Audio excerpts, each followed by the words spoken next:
Guys, എന്തിനാണ് ഈ നല്ല SD കാർഡ് വേണ്ടത് എന്ന് ഞാൻ പറഞ്ഞുതരാം കേട്ടോ. ഞാനിപ്പോൾ യൂസ് ചെയ്യുന്നത് സാൻഡിസ്കിൻ്റെ എക്സ്ട്രീം പ്രോയാണ്. എക്സ്ട്രീം പ്രോ 200 MB/s സ്പീഡുള്ള ഓക്കെ, ഈ കാർഡ് എക്സ്ട്രീം പ്രോ 200 MB/s ആണ് എൻ്റെ റീഡ് സ്പീഡ്. ഇതിൻ്റെ റൈറ്റ് സ്പീഡ് 170 160 എന്തോ ആണ്. അപ്പം ഞാൻ ഈ കാർഡിൽ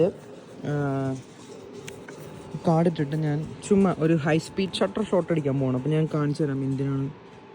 ഇപ്പോൾ ഈ കാർഡ് റീഡ് ആവുന്നുണ്ടോ? ഓക്കെ, കാർഡ് റീഡായി. ഇനി ഞാൻ ഇതിനകത്ത് സിംഗിൾ ഷൂട്ടിംഗ് മോഡ് മാറ്റിയിട്ട് ഹൈ സ്പീഡ് കണ്ടിന്യൂസ് ഇട്ടിട്ട് ഞാൻ ഷൂട്ട് ചെയ്യണ സമയത്ത് ഇപ്പോൾ ഞാനൊരു 3-4 ഷോട്ട് അടിക്കുകയാണെങ്കിൽ ഇതിപ്പോട്ടൊരു സാധനം കാണാൻ പറ്റും. കണ്ടോ? 5 4 3 2 1. അതായത്